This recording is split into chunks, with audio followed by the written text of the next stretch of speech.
بسم اللہ الرحمن الرحیم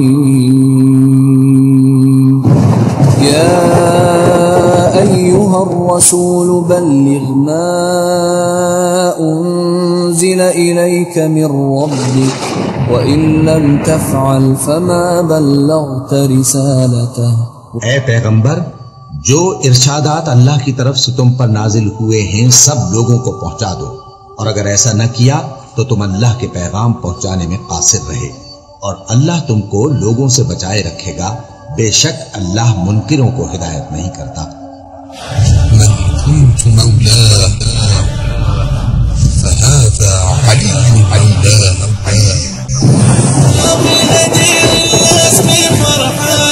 من شان جثك يا علي مولانا، من شان جثك يا علي مولانا، يوم الغدير الناس بفرحانة، من شان جثك يا علي مولانا، من شان جثك يا علي مولانا، علي علي علي علي علي علي علي علي علي علي۔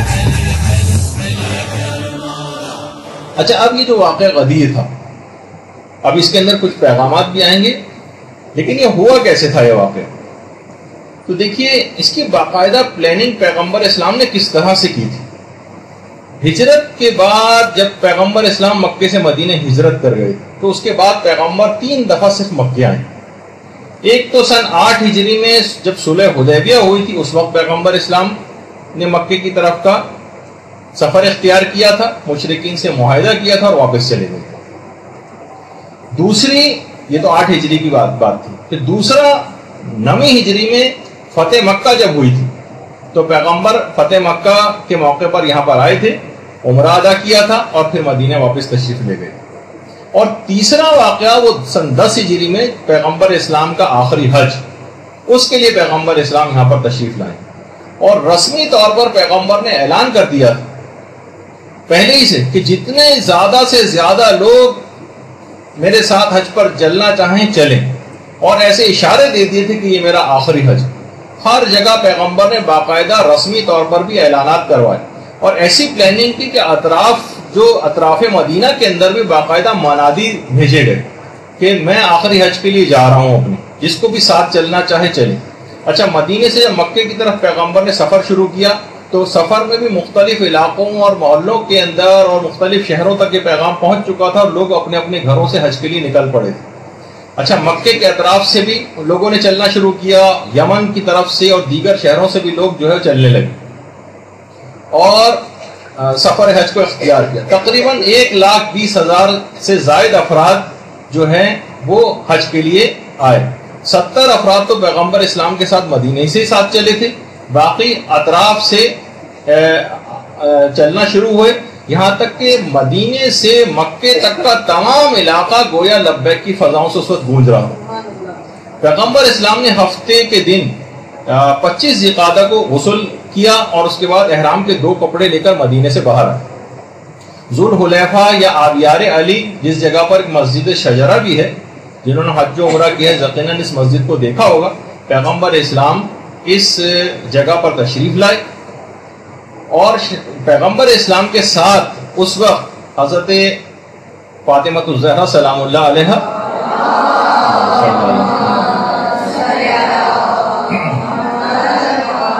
امام حسن علیہ السلام، امام حسین علیہ السلام، اور پیغمبر کی تمام ازواج جو تھیں وہ بھی پیغمبر کے ساتھ تھیں۔ سب کے سب اونٹوں پر سوار تھے، کجاووں پر سوار تھے، محملوں پر سوار تھے۔ یہاں پر ایک بات روک کے عرض کر دوں کہ بہت سے افراد آج کل یہ بات بھی سننے کو آتی ہے کہ ان لوگوں نے بلا وجہ حج کا اتنا شور لگایا ہوا، خاص طور پر خواتین کے لیے۔ شہزادی کونین نے کون سا حج کیا؟ تو ان کے لیے تفصیلی جواب تو بعد میں ہے۔ پہلے تو یہ کہ پیغمبر کا جو آخری حج ہے جس میں اعلان غدیر ہوا، اس میں شہزادی ساتھ تھی پیغمبر کی۔ تو یہ جو احمقانہ قسم کی جو باتیں کی جاتی ہیں، تو بہرحال تو پیغمبر نے مسجد شجرہ سے احرام باندھا اور مکے کی طرف چلنا شروع ہوئی۔ مختلف منزلوں پر رکے، بعض افراد کے پاس سواریاں بھی نہیں تھیں، اور لوگوں نے بہت شکایت کی۔ جو مدینے سے مکے کی طرف جا چکے ان کو پتہ ہے کتنا لمبا سفر ہے، کیسی گھاٹیاں تھیں، رستے بھی بنے ہوئے نہیں تھے، روڈ بنے ہوئے نہیں تھے، یہاں ایئر کنڈیشن بسوں میں لوگ تھک جاتے ہیں، پیدل لوگ تھے، سواریاں نہیں تھیں۔ پیغمبر کے پاس آئے, مشکلات کا اپنے اظہار کیا. پیغمبر نے کہا کہ تم اپنی کمروں کو باندھ لو اور تیز تیز چلو یا پھر دوڑو. لوگوں نے اس پر عمل کیا تو پیغمبر کے اس فرمان کے نتیجے میں کافی ان کو سکون ملا. اور پھر جمعرات کے روز پیغمبر سفر کرتے کرتے مکے اور مدینے کے درمیان ایک علاقہ ہے ابوا کا, جہاں پیغمبر اسلام کی اپنی والدہ گرامی کی قبر ہے, حضرت آمنہ علیہ الصلوۃ والسلام. درود بھیجیے محمد.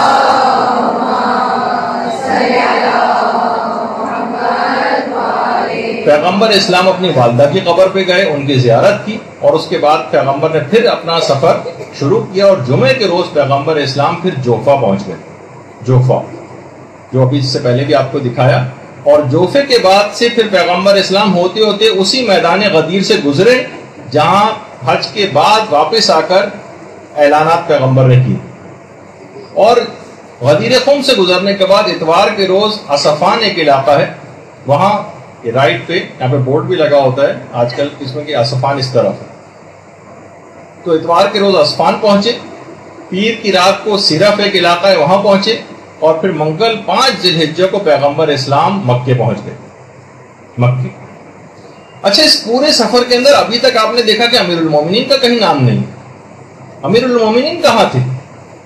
پیغمبر اسلام نے مدینے سے اپنے سفر کے آغاز میں امیر المومنین کو نجران ایک لشکر دے کر بھیجا تھا, اور اس کے بعد کہا تھا نجران سے فارغ ہونے کے بعد پھر تم یمن چلے جانا. اور یمن اتنا اہم ترین معاملہ کہ ابھی غدیر کا موقع ہے, پیغمبر کو امیر المومنین کو ساتھ رکھنا چاہیے تھا, لیکن یمن کیوں بھیج دیا؟ کس کام کے لیے بھیجا تھا؟ خمس اور زکوٰۃ وصول کرنے کے لیے.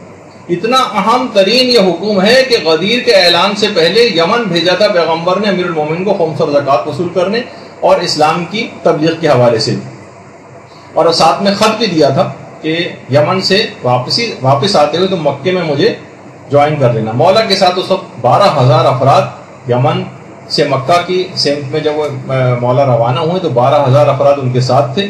دونوں کی ملاقات مکے سے کچھ فاصلے پر پیغمبر کی اور امیر المومنین کی دوبارہ ملاقات ہوئی. امیر المومنین نے سارا ماجرا ان کو یمن کا سنایا. پیغمبر بہت خوش ہوئے, کہا تم اپنے لشکر کو لے کر ہمارے ساتھ آ کر ملحق ہو جاؤ. پھر امیر المومنین اپنے لشکر کو لے کر آئے اور منگل 5 ذی الحجہ کو پیغمبر اسلام مکے کے اندر امیر المومنین کے ساتھ داخل ہوئے.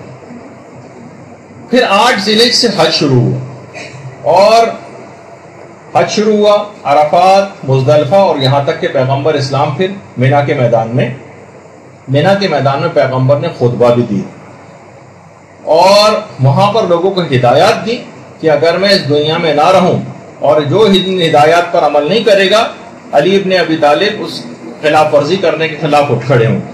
اور اس کے بعد پیغمبر نے پھر اس موقع پر مینا کے میدان میں حدیث ثقلین بیان کی, انی تارکن فیکم الثقلین.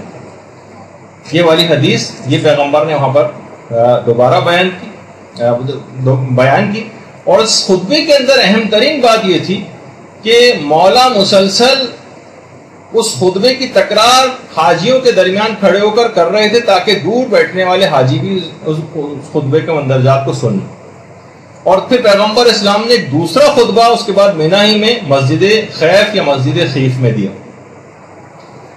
اور اس میں آپ نے تفرقے کی بڑی سخت مذمت کی اور مسئلہ خلافت کو مسجد خیف میں یہاں پر بیان کیا. حدیث ثقلین کو دوبارہ پڑھا, اور غدیر کے سلسلے میں اس طرح سے پیغمبر دماغ سازی اور زمین سازی کرتے جا رہے تھے. اس موقع پر منافقین نے مکمل خطرے کا احساس کر لیا اور پیغمبر کے اس خطبے کو بہت سیریس لیا, اور وہیں پر ان افراد نے باقاعدہ ایک ایگریمنٹ کیا اور قسمیں کھائیں کہ ہم پیغمبر کی اس منصوبے کو خاک میں ملائیں گے نعوذ باللہ, اور اپنے پروگرام کا آغاز کر دیا. اچھا, غدیر پر جانے سے پہلے پیغمبر نے تمام تبرکات اور میراث انبیاء کو اپنے حقیقی جانشین امیر المومنین کے حوالے کی.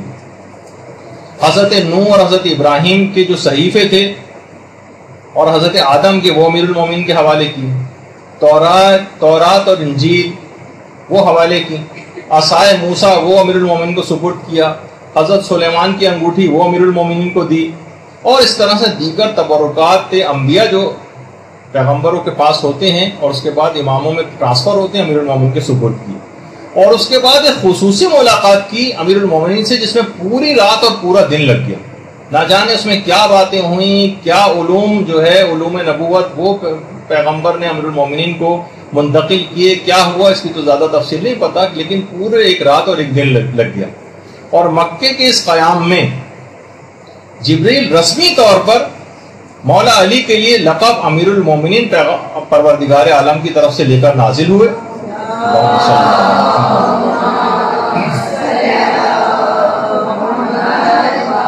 پیغمبر اسلام نے باقاعدہ لوگوں کو حکم دیا کہ ایک ایک شخص امیر المومنین کے پاس جائے اور انہیں السلام علیکہ یا امیر المومنین کہہ کر مخاطب کرے. اس طرح پیغمبر اسلام نے اپنی زندگی میں اپنے تمام صحابہ سے مولا کے لیے امیر المومنین کے لقب کا اعتراف اور اقرار جو ہے وہ لے لیا. اس موقع پر بہت سی چیزیں ظاہر ہے کہ صحابہ بھی کلیریفائی کرنے کی کوشش کرتے تھے. حضرت ابوبکر اور حضرت عمر نے پیغمبر سے آگے کہا کہ پیغمبر اسلام کیا یہ حق خدا اور اس کے رسول کی طرف سے یا مثلا آپ کی طرف سے؟ تو اس وقت پیغمبر اسلام نہایت غصے ہوئے اور کہا کہ یہ حق خدا اور اس کے رسول کی طرف سے اور خدا نے مجھے اس کا حکم دیا. اور اس کے بعد پھر ظاہر ہے کہ اعمال مکہ وغیرہ وہ سب جو ہے وہ انجام دیے گئے. اور اس کے بعد مکے والوں کی بڑی شدید خواہش تھی، تقریباً 12 سال سے پیغمبر اسلام مکے سے دور تھے، اور کہا کہ پیغمبر کچھ عرصہ ہمارے پاس قیام کریں. پیغمبر اسلام اتنا اہم ترین یہ اعلان تھا کہ پیغمبر نے بالکل انتظار نہیں کیا.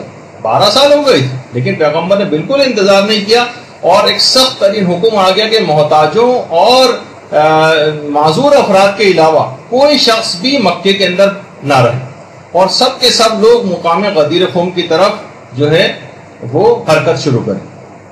مقام غدیر دیکھیے مکے سے واپس آتے ہوئے غدیر ایسی جگہ کے اوپر واقع ہے، ایسا مقام ہے کہ جہاں سے حاجی حضرات اپنے راستے تبدیل کیا کرتے تھے.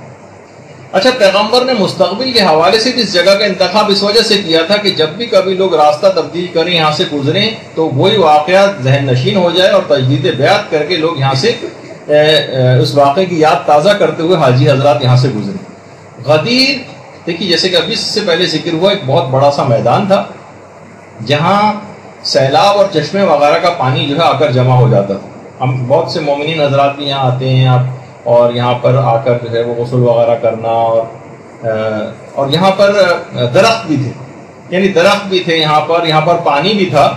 یعنی 3 دن رکنے کے اعتبار سے جو رسومات یہاں پر انجام پانی تھیں اعلان غدیر کے نتیجے میں 3 دن تک، اس کے لیے جگہ بڑی مناسب تھی.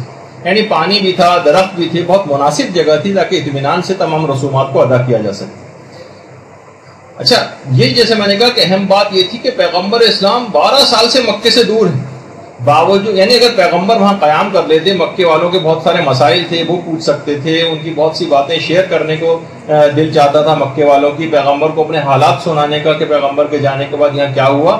لیکن پیغمبر اسلام نے بالکل ان کی طرف توجہ نہیں کی اور فوراً مکے سے جو ہے کوچ اختیار کیا حج کے بعد، اور سب کو غدیر میں میدان میں جمع ہونے کا حکم دیا. 1,20,000 سے زائد صحابہ اس جگہ پر آ کر جمع ہوئے. مکے سے تو تقریباً 5,000 افراد تو مکے سے تھے، 12,000 افراد امیر المومنین کے ساتھ یمن سے آئے ہوئے تھے. اور یمن والے تو ان کے لیے غدیر کا مقام تو بالکل آؤٹ آف دی وے تھا. مثلا آپ کو ادھر سوراب گوٹ کی طرف جانا ہے اور آپ کو کہا جائے کہ آپ صدر میں جا کر جمع ہو جائیں سارے، تو کتنا مشکل بات تھی. یعنی پیغمبر نے بالکل برخلاف سمت میں ان کو جو ہے اپنی طرف غدیر کی جو ہے طرف بلایا.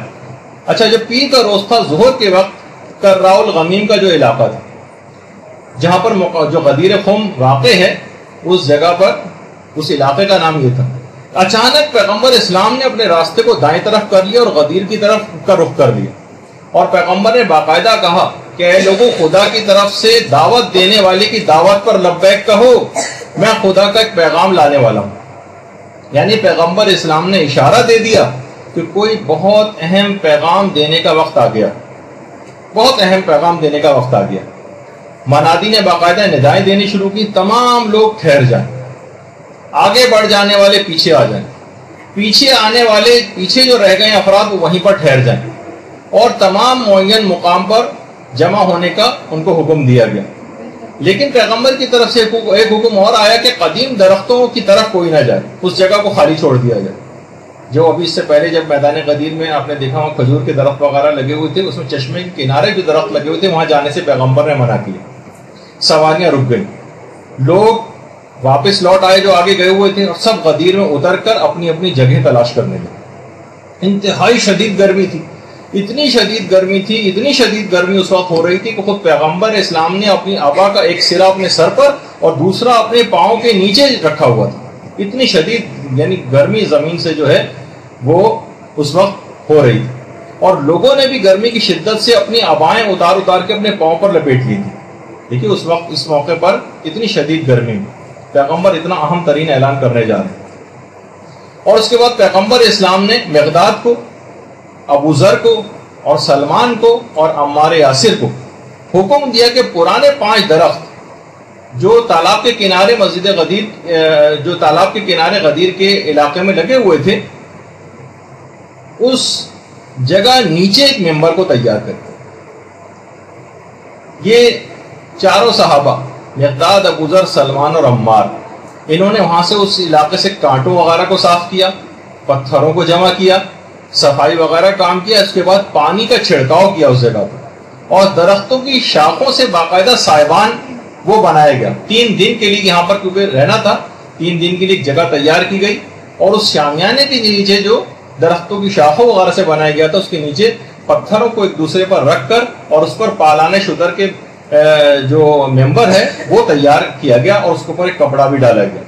ویسے تو میں نے کسی کتاب کے اندر تو نہیں پڑھا، البتہ ایک ذاکر یہ بیان کر رہے تھے، ہو سکتا ہے اس کا ریفرنس کسی جگہ ہو، کہ پیغمبر نے پالانے شتر یعنی جو اونٹ کے اوپر جو وہ ہوتے ہیں جس پر بیٹھا جاتا ہے پالان، اس کو انہیں ایسے افراد کے اتار کر وہاں پر رکھے تھے کہ جن کے متعلق ایک امکان پایا جاتا تھا کہ یہاں سے فرار اختیار نہ کر لیں، چھوڑ کے نہ چل جائیں اس جگہ۔ مثلا کہا جاتا ہے نا کہ اگر کسی شخص کو روکنا ہے تو اسی گاڑی کی چابیاں لے کے اپنے پاس رکھ لی جائیں۔ تو بہرحال کسی کتاب میں تو نہیں پڑھا، ایک ذاکر نے البتہ پڑھا تھا، ہو سکتا ہے کوئی ریفرنس اس کا ہو۔ تو اس طرح سے باقاعدہ ایک ممبر بنایا گیا، اور اس کے اوپر ایک چادر یا کوئی کپڑا جو ہے وہ ڈال دیا گیا۔ اچھا، ممبر کو بالکل مجمع کے درمیان میں بنایا گیا تھا، یہاں اس وجہ سے تاکہ ہر شخص پیغمبر اسلام کو دیکھ لے اور ہر شخص پیغمبر اسلام کی تمام گفتگو کو بھی سن لے۔ اور درمیان میں کچھ لوگ کھڑے کیے گئے تھے مجمع کے کہ پیغمبر اسلام جو کہیں وہ بات دوسروں آگے تک پیچھے تک پہنچاتے جائیں۔ کتنی زبردست پلاننگ جو ہے اس کے ساتھ ہوئی۔ اچھا، لوگ بہت شدت کے ساتھ انتظار کر رہے تھے، اور باقاعدہ اس وقت منادی نے ندا دی کہ اب نماز جماعت قائم ہوگی، نماز کا وقت آ گیا تھا۔ لوگ اپنی صفیں جو ہیں وہ درست کرنے لگے۔ پیغمبر اسلام جو تھے اپنے خیمے سے باہر آئے، اور اس کے بعد نماز جماعت کی امامت پیغمبر نے میدان غدیر میں فرمائی۔ صرف ایک آپ کو احساس دلانے کے لیے کہ ویژوالائز کرانے کے لیے کہ وہاں پہ کیا ہوا ہوگا۔ تو پیغمبر اسلام نے نماز جماعت کی امامت کرائی، پھر پیغمبر اسلام ممبر پر تشریف لے گئے اور امیر المومنین کو اپنے پاس بلا لیا۔ خطبہ شروع ہونے سے پہلے مولا جو تھے وہ ایک زینہ نیچے کھڑے ہوئے تھے، اور پیغمبر اسلام نے اپنے دایاں ہاتھ امیر المومنین کے کندھے کے اوپر رکھا ہوا تھا۔ پیغمبر اسلام نے مجمع کے دائیں بائیں نگاہ ڈالی، صرف ایک ویژوالائز کرانے کے لیے آپ کو کہ کس طرح سے یہ ہوا ہوگا۔ سب لوگ انتظار میں تھے کہ پیغمبر کیا جملے ارشاد فرمانے والے۔ اچھا، جلسے کے ایک طرف عورتیں بھی بیٹھی ہوئی تھیں، اور اس طرح سے ان کا انتظام کیا گیا تھا کہ عورتیں بھی پیغمبر اسلام کو دیکھ بھی رہی تھیں اور سن بھی رہی تھیں۔ اس کے بعد پھر خطبہ شروع ہوا۔ کائنات نے ایسا حسین منظر اس سے پہلے کبھی نہیں دیکھا تھا کہ دو عظیم شخصیات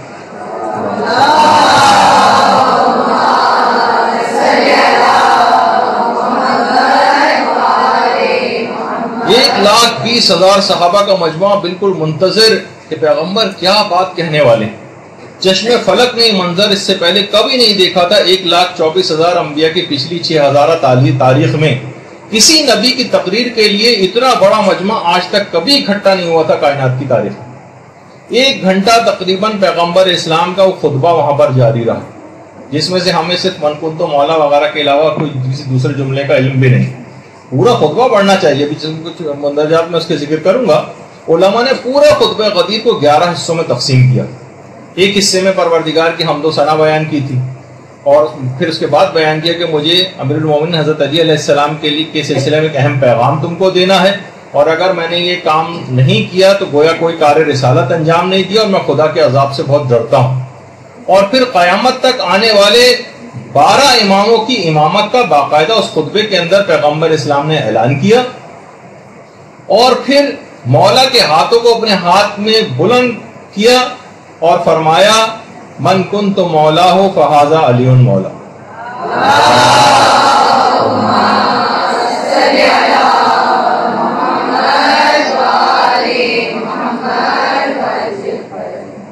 اور یہ بھی کہا کہ پروردگار جس کا میں مولا ہوں اس کا یہ علی مولا ہے. جو اس کو دوست رکھے تو اس کو دوست رکھ, جو اس سے دشمنی کرے تو اس سے دشمنی کر, جو اس کی مدد کرے تو اس کی مدد کر, جو اسے رسوا کرے تو اسے ذلیل و رسوا کر. اور اس کے بعد تمام ائمہ جو اہل بیت ہیں ان کا بھی ایک تعارف کرایا اور کہا کہ جو اس اعلان ولایت کو نہیں مانے گا اس کے پچھلے تمام اعمال اکارت اور حب کر دیے جائیں گے اور اس کا ٹھکانہ جہنم ہوگا. اس کے بعد امیر المومنین کے فضائل بیان کیے, خدا کے عذابوں کا تذکرہ کیا, اور ان ائمہ برحق کے مقابلے میں ائمہ ضلال جو گمراہ کر دینے والے ائمہ ہیں ان کا بھی تذکرہ ہوا, اور امام زمانہ علیہ الصلوۃ والسلام کا تذکرہ بھی اس خطبے میں ہوا,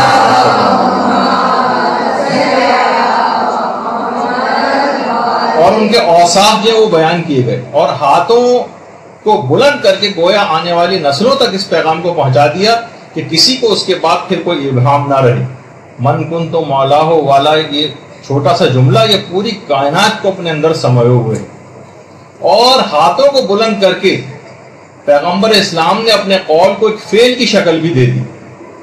اب ہو سکتا تھا کہ فردن 1,20,000 صحابہ سے بیعت لینا فردن ممکن نہ ہوتا, بہت سے ہو سکتا ہے کہ حاضر ہی نہ ہوتے اور ادھر ادھر کی باتیں کر کے نکل جاتے, کوئی بہانہ کر دیتے. تو پیغمبر اسلام نے اس کی بھی تدبیر جو ہے وہ کر رکھی تھی, اور کہا کہ ایھا الناس اتنے کم وقت میں اتنی بڑی تعداد کا بیعت کرنا ممکن نہیں ہے, جو میں کہنے جا رہا ہوں اس کی تکرار کرتے رہو اور کہو کہ ہم نے اس مدعا پر آپ کی بیعت کر لی ہے, اور اس سلسلے میں ہم دل و جان سے اور اپنی زبانوں سے اور اپنے ضمیروں سے اور اپنے ہاتھوں سے ہم نے عہد و پیمان لے لیا ہے کہ جو شخص ہاتھوں سے بیعت کر چکا ہے وہ ہاتھ سے, اور جو ہاتھ سے بیعت نہیں کر سکا ہے وہ زبان سے اس بات کا اقرار کر چکا ہے.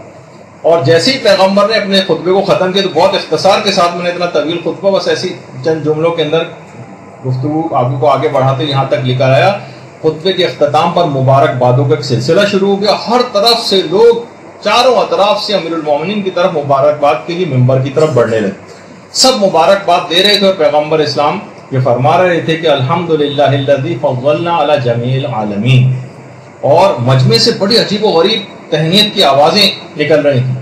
ہاں ہم نے سن لیا ہے, ہاں ہم دل و جان سے اور اپنی زبانوں سے اپنے ہاتھوں سے اطاعت کرتے ہیں. مجمع سے جو آوازیں اس وقت اٹھ رہی تھیں ان کے شور نے اجتماع کی شان و شوکت کو ایک عجیب رنگ دے دیا تھا, اور ایک جشن کا ایک سما تقریباً وہاں پر پیدا ہو گیا تھا. پیغمبر نے اس سے پہلے بڑی سے بڑی فتح تک فتح مکہ ان فتحنا لک فتحا مبینا, جسے فتح مبین کا آگے وہ جملے ارشاد فرمائے جو کبھی اتنی بڑی فتح مکہ میں بھی ارشاد نہیں فرمائے تھے. پیغمبر اسلام کہہ رہے تھے ہن اونی مجھے مبارکباد دو, مجھے تہنیت پیش کرو. خود سے پیغمبر آگے بڑھ کر کہہ رہے تھے لوگوں سے, اس لیے کہ خدا نے مجھ سے نبوت اور میرے اہل بیت سے امامت کو مخصوص کر دیا. پیغمبر سے جو منادی تھے وہ باقاعدہ اس حکم کو لے کر میدان غدیر کے مجمع کے اندر گھوم کے خلاصے غدیر کی تکرار کر رہے تھے, اور کہہ رہے تھے پیغمبر نے فرمایا کہ من کنت مولا فہذا علی مولا. بار بار پیغمبر کی طرف سے منادی مجمع کے اندر گھوم کے اس بات کا اعلان کر رہے تھے. پھر پیغمبر اسلام نے حکم دیا کہ 2 خیمے لگائے جائیں, 2 خیمے. ایک خیمے کے اندر پیغمبر اسلام خود بیٹھ گئے اور خود تشریف فرما ہوئے, اور دوسرے خیمے کے دروازے پر امیر المومنین کو بیٹھنے کا حکم دیا کہ گروہ در گروہ آئیں اور امیر المومنین کی باقاعدہ آ کر بیعت کریں. لوگ آ رہے تھے, بیعت کر رہے تھے, مبارکباد دے رہے تھے, اور 3 دن اسی طرح سے یہ بیعت کا سلسلہ یہاں پر جاری رہا, یہاں تک کہ سب لوگوں نے بیعت کر لی اور کوئی شخص بھی باقی نہیں بچا کہ جس نے بیعت نہ کی. لیکن حیرت انگیز بات یہ تھی, جن افراد نے سب سے پہلے مبارکبادیں آ کر دی انہوں نے سب سے پہلے اس عہد کی عہد شکنی کی, سب سے پہلے. باقی جو افراد تھے اس کے علاوہ انہوں تو بے چون و چرا بیعت کر لی, لیکن 2 افراد ایسے بھی تھے جنہوں نے شک و شبے کا اظہار کیا اور پیغمبر سے آ کر کہا کہ یہ جو آپ نے ابھی اعلان کیا ہے کیا یہ حکم خدا اور اس کے رسول کی طرف سے یا آپ نے اپنی ذاتی حیثیت میں اعلان کیا؟ پیغمبر نے ان دو افراد سے فرمایا ہاں خدا اور اس کے رسول کے حکم پر میں نے اعلان کیا. اچھا اس وقت عورتوں نے بھی بیعت کی. خواتین سوچتی ہیں کہ بھائی ہمارا اس میں تو کوئی تذکرہ کسی جگہ پہ نہیں آیا. عورتوں کی بھی باقاعدہ بیعت ہوئی ہے. پیغمبر اسلام نے عورتوں کو حکم دیا کہ وہاں جا کر بیعت کریں امیر المومنین کی، حتیٰ کہ یہ بھی کہا کہ السلام علیکم یا امیر المومنین کہہ کر سلام تمہیں کرنا اور بیعت کرنی اور مبارکباد دینی. اور اس حکم کو پیغمبر نے اپنی ازواج کو بھی دیا کہ آپ کو بھی جانا ہے اور اسی انداز سے امیر المومنین کو مبارکباد دینی ہے اور اس طرح سے ان کو سلام کرنا. اچھا پیغمبر نے عورتوں کی بیعت کے سلسلے میں ایک طریقہ کار یہ کیا کہ بہت بڑا سا برتن لیا اور اس میں پانی بھرا اور اس برتن کے بالکل بڑے برتن کے درمیان میں ایک پردہ لگایا گیا اور امیر المومن کو حکم ہوا کہ ایک جگہ اس برتن کے اندر پانی کے اندر اپنا ہاتھ دے دیں اور اس پردے کے دوسری طرف اس برتن میں عورتیں آتی گئیں اور اپنا ہاتھ پانی کے اندر ڈال کر اس طرح سے بیعت کرتی گئیں. تو اس طرح سے عورتوں سے بھی بیعت ہو گئی اور پیغمبر کی ازواج نے بھی آ کر اس طرح سے جو ہے بیعت کی. خواتین کے اندر جو پیغمبر اسلام کی خاندان کی خواتین ساتھ تھیں اس میں ازواج کے ساتھ ساتھ جیسے کہ ابھی میں نے ذکر کیا حضرت زہرا سلام اللہ علیہ بھی تھیں اور اس کے علاوہ حضرت ام ہانی تھیں وہ موجود تھیں. حضرت حمزہ کی بیٹی حضرت فاطمہ جن کا نام تھا وہ تھیں اور حضرت اسماء بنت امیس وغیرہ بھی وہ بھی اس موقع پر موجود تھیں. ان سب نے بھی بیعت کی. اور اس کے بعد پھر پیغمبر اسلام نے اپنا امامہ جس کو صحاب کہا جاتا صحاب وہ امیر المومنین کے باقاعدہ باندھا. اور آج بھی بہت سارے علاقوں کے اندر باقاعدہ اس طرح کے پروگرام ہوتے ہیں اس واقعے کو یادگار کے طور پر منانے کے لیے باقاعدہ اس کو ویژوالائز بھی کروایا جاتا ہے کہ پیغمبر نے اپنے امامہ صحاب جو ہے وہ امیر المومنین کے باندھا اور اس کا تحت الحنک نکال کر آپ کے دوش پر رکھ کر یہ فرمایا کہ امامہ جو ہے تاج عرب یعنی جس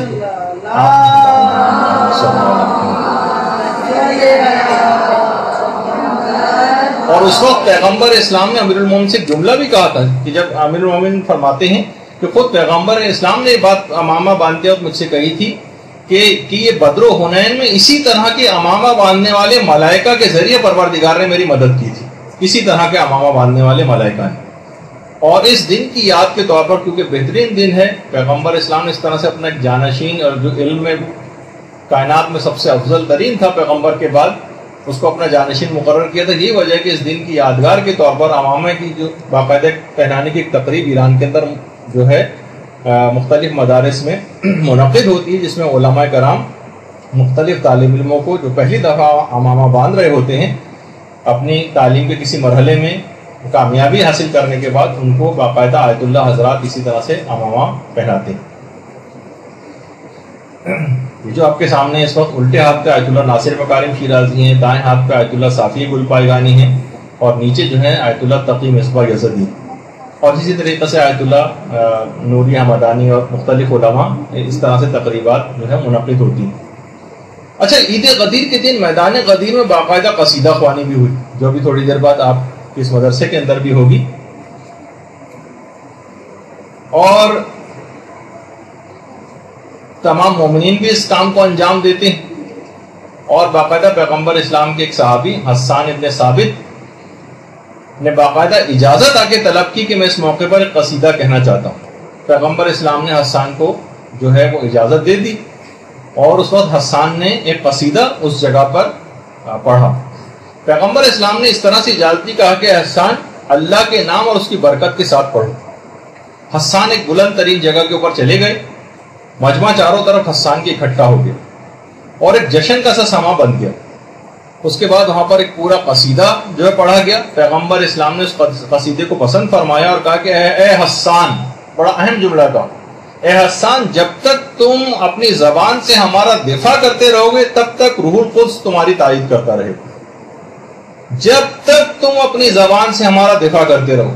بڑا بلیغ جملہ پیغمبر نے ارشاد فرمایا تھا کہ جس کے آگے چل کر پتہ چلا کہ پیغمبر نے اس جملے کو کیوں ارشاد فرمایا تھا کہ وہ پیغمبر مستقبل کی باتیں بھی دیکھ رہے تھے جو بھی آگے چل کر آئیں. اچھا اب اس وقت جبرائیل انسانی شکل میں مجمع کے درمیان موجود تھے اور لوگوں کو منع کر رہے تھے کہ خبردار اپنے اس عہد و پیمان کو توڑنا دینا جو تم نے پیغمبر کے ساتھ کیا. اس وقت حضرت عمر نے رسول خدا کے پاس آئے اور کہا کہ یا رسول اللہ آپ اس مرد کی باتیں سن رہے ہیں کیا کہہ رہا ہے. پیغمبر نے کہا کہ تمہیں پتہ ہے کہ یہ مرد کون ہے؟ انہوں نے کہا نہیں. کہا یہ روح الامین جبریل ہے، اور دیکھو تم اپنے ایمان کی حفاظت کرنا، کہیں کوئی عہد شکنی نہ کر دینا، اگر تم نے ایسا کیا تو خدا اور اس کے رسول تم سے بیزار ہو جائیں گے. پیغمبر نے سختی کے ساتھ اس حکم کو ارشاد فرمایا. اور اس کے بعد تیسرے دن کا جب اختتام ہوا، جب 3 دن وہاں پر تمام رسومات ہو گئی ہیں میدان غدیر میں، تو ایک بڑا عجیب و غریب وہاں پر واقعہ ہوا. حارث بن نعمان فہری اپنے 12 ساتھیوں کے ساتھ پیغمبر کے پاس آیا اور کہا میں آپ سے 3 سوالات کرنا چاہتا ہوں. 3 سوالات. ایک تو یہ کہ من کنتو مولاہو کا اعلان اللہ کی طرف سے یا آپ نے اپنی ذاتی حیثیت میں دیا؟ دیکھیے ایک تو اس نظریے کا ابطال بھی یہاں سے ہو جاتا ہے کہ ذرا سا بھی اگر یہ لوگ اس بات کو درک کر لیتے اور قرآن کی آیت سے بھی واقف ہوتے، ما ينطق عن الهوى ان هو الا وحی یوحى، کہ رسول اپنی خواہش نفس سے کوئی بات نہیں کرتا، وہ تو جو کچھ کہتا ہے وحی الہی اور حکم خدا ہوا کرتا. تو وہی سوال آ کے اس نے کیا کہ آپ نے ذاتی حیثیت میں کیا ہے یا خدا کی طرف سے؟ پیغمبر اسلام نے کہا میں اپنا کوئی حکم ذاتی حیثیت میں نہیں کرتا، جو کچھ ہوتا ہے میں اجازت کے بغیر خدا کی کوئی اعلان نہیں کرتا ہوں. حارث نے کہا کہ اے خدا، اب آسمان کی طرف دیکھا اس نے، اے خدا محمد نے جو کچھ بیان کیا ہے صلی اللہ علیہ وآلہ وسلم،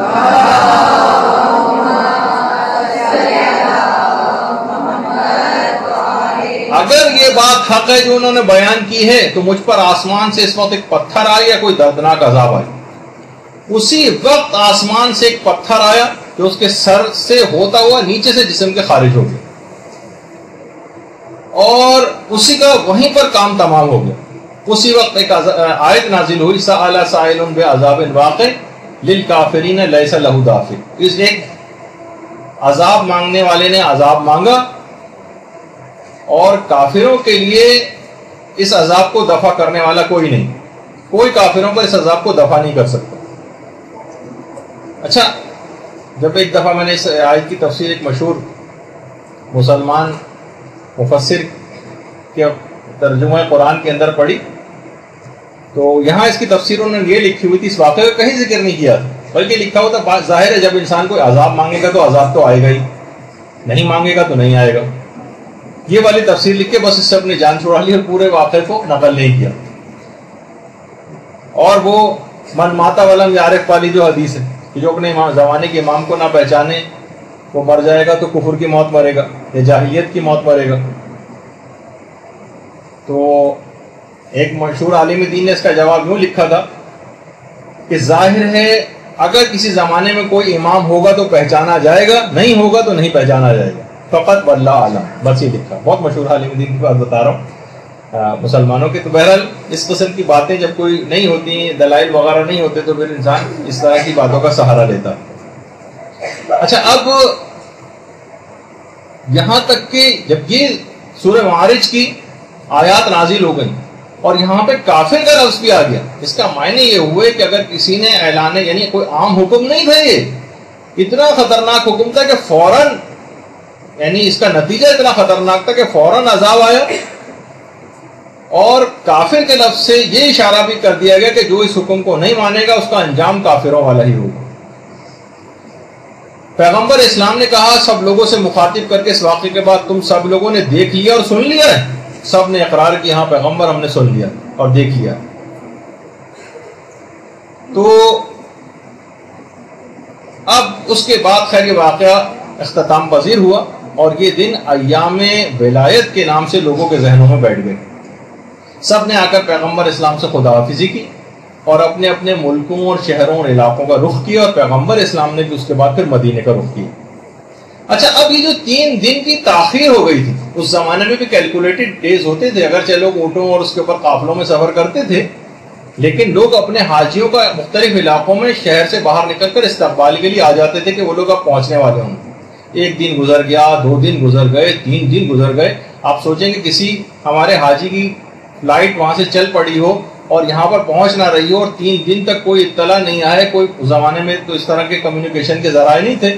لوگوں نفسیاتی طور پر اتنے زیادہ لوگ جو ہے وہ ہو چکے تھے، ایک لحاظ سے پریشان بھی تھے کہ جب کوئی سوچے کہ 3 دن بعد کوئی فلائٹ پہنچے تو سب سے پہلے لوگ یہی سوال کریں گے نا بھائی کیا ہوا تھا ان 3 دنوں میں, اتنے تاخیر کا سبب کیا ہوا.